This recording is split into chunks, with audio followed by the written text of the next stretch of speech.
Today's project is we're going to install a lithium battery in our 1977 RD400. Just one of the upgrades we're making in the upcoming season. We want to get every possible little detail we can right on this bike. This is a keeper bike, one that I've restored right from the ground up. Done all the paintwork, done the wheels, done the motor, done the suspension, just done everything I possibly could to make this bike a keeper. And I think I've succeeded. Now, over this upcoming winter, we have even more upgrades to make, and every one of them will be on a future video. Now, today we want to do a replacement of the battery that's in this bike that's already 5 years old. It's been testing out low when we went to go for a test ride the other day. I ordered a brand new lithium battery, and on this video I want to show how to install it. It's not a difficult job, but there's a few little tricks, a few little things you have to read the directions, especially if you use a battery tender battery. It's not just to put the two terminals on. There's more to it. I'm going to go over it in this video. I've done it on basically all the bikes except the brand new the 09. Every one of these bikes now has a maintenance-free lithium battery, and I've had good luck with them. And this is the last bike of my small collection. So once this is updated, I feel like I've made a major upgrade to the whole fleet. Now, truth in advertising, I've had several other brands that I've bought from several other sources. This one came from Amazon. It's a battery tender brand, and I have had absolutely good luck using this brand in all of the bikes that I've put them in. These have been dead reliable. You also got a nice little pack with all the new hardware, the bolts, and this battery, you're able to put it in one way, sideways, any one of any positions. You can actually mount it in the GS. I have it mounted sideways. You have a lot of choices, a lot of options, and it's a fraction of the weight of the battery that it replaces. And one of the things, you get all these little foam blocks to wedge the battery in. You don't want to put the battery in because the compartment where this is going to go is bigger than the battery. You don't want it rattling around and bouncing around. It's not going to do the battery any good. These are good, and the extra ones you have, save them. I've found them handy for a lot of other jobs. And this is the component that makes this battery just a little bit different than the other ones I've used. It has a little mechanism that gets installed on the top of the battery, and if the battery gets to where you try to overcharge it, or it goes into one of its modes, it's got an electronic little system that it doesn't destroy the battery, basically. And so from time to time, you want to, if that were to happen, you'd want to reset it, and this allows you, I'm going to show how I put this on the battery. This allows you to reset it. And we did the unboxing on a previous video, but this one is just going to be basically about the install, and the trickiest part is going to be to get a little reset installed on the top of the battery. And then the rest of it is going to be, if I want to put it in this way, I can turn it around wherever the positive and negative are the most convenient. And on an RD, it's pretty straightforward. So this little harness that they give you, and it comes with the battery, obviously positive, negative, and this one mounts to the middle of the battery. There's a little terminal. They give you the screw. What this is, there's a circuit in the top of the battery that prevents it from overcharging or overly discharging. That would mean catching fire. So it's a safety thing. And what will happen is if it goes into any one of those modes, it has a safety shutoff. There's a little button here, and the reset is you press that button and it resets. And so this is a good little safety feature to have. Anytime you have an overcharge, if you were to, for some reason, overcharge the battery or something shorted, this prevents it from discharging the battery too quickly and in effect damaging the battery. Now, my apologies for the noise in the background. They're trimming a tree right behind my shed, and it sounds like they're using atomic weapons.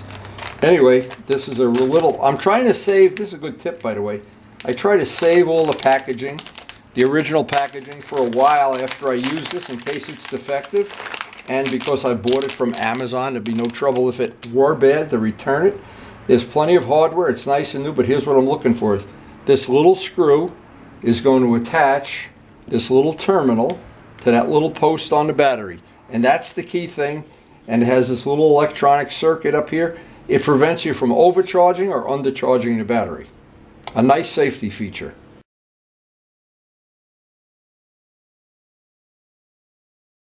Okay, so with that attached, we got the hardware out, all nice new hardware. We're ready to do the install. Now, because it's really cold out here this morning, got the electric heater out. It just about makes it bearable to be out here.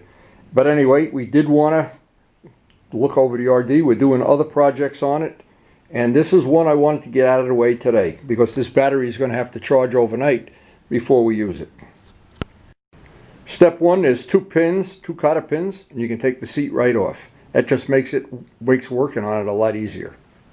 So anybody that's struggled over the years, now I tried to keep this battery extra years because I was trying to keep the bike this is a 1977 bike, and I wanted it to be all authentic and everything. But you know what? This is just too much of a pain in the neck as I get older. I'm so happy I got these maintenance-free batteries and everything. And this is the last one. So it's pretty easy. We're going to take the screws out, keep track of which wire goes to which, of course, because we have the choice of putting the battery in either way. But I always take a little zip tie or a piece of tape these together, because on an old bike like this that's already had the wiring modified and changed and whatever, there's wires added to it. I have a jumper up in the front of the bike that runs the radar detector, and I want to keep this exactly the way it is, except add the two wires that are going to that little protective circuit that goes to the top. So I'll have even one more to put into that bundle of each one of the screws when I'm done.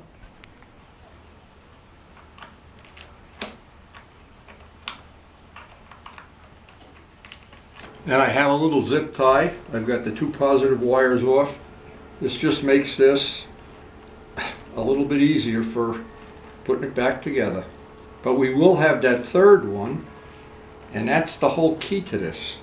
Now, it sure sounds like they're making enough noise back there. They're doing some major work.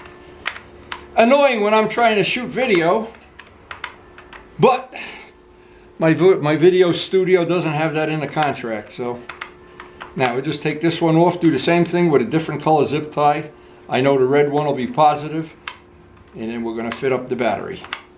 Now we also have to deal with the tube, the overflow tube, which is one of the reasons these batteries are such a pain.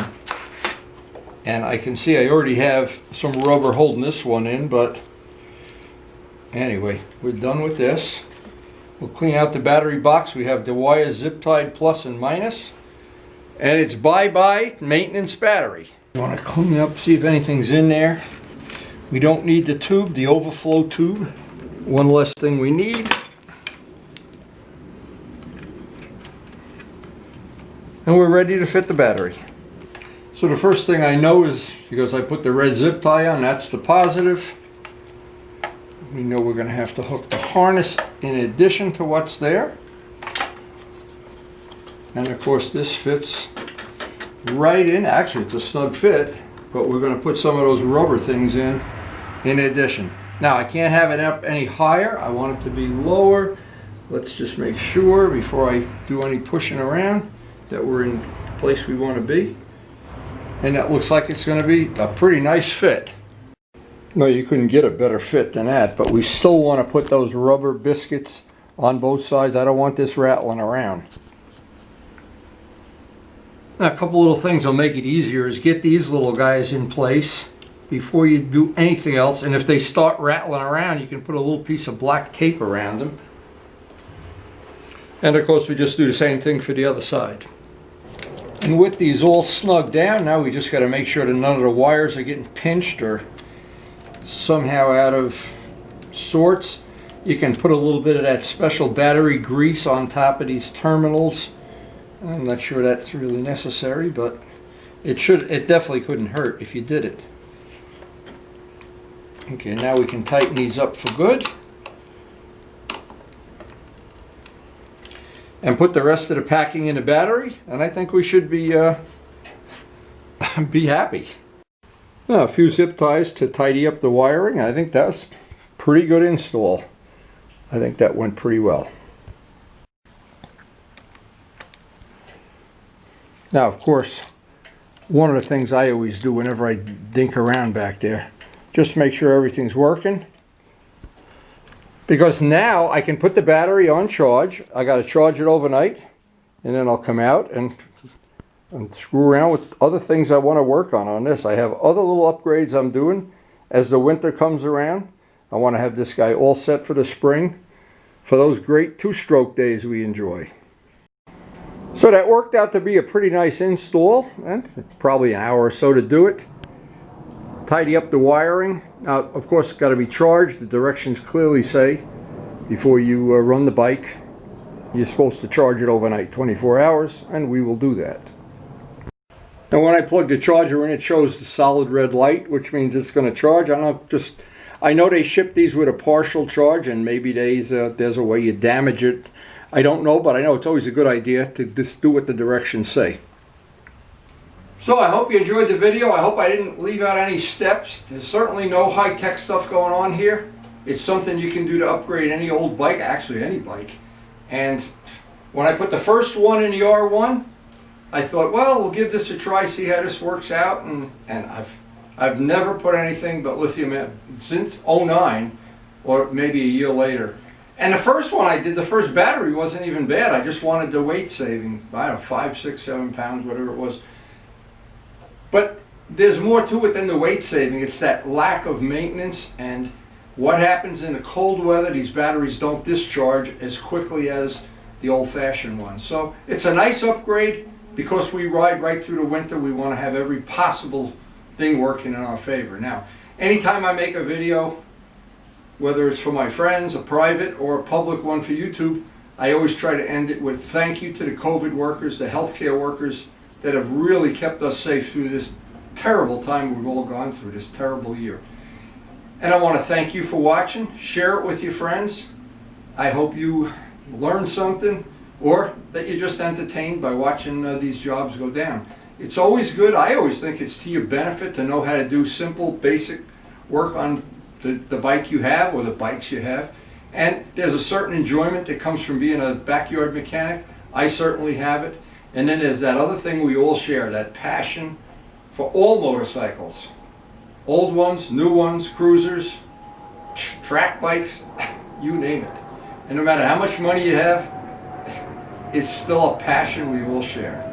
So thank you very much for watching, and hopefully we'll see you in the future. Now, we do try to post up some video every day or so. We try to do shop work. We try to go on rides. We visit friends. If you're new to the channel, you might not know why I'm so passionate about my RD. I got this bike as a Valentine present from my wife, Karen, about 9 years ago, 8 or 9 years ago.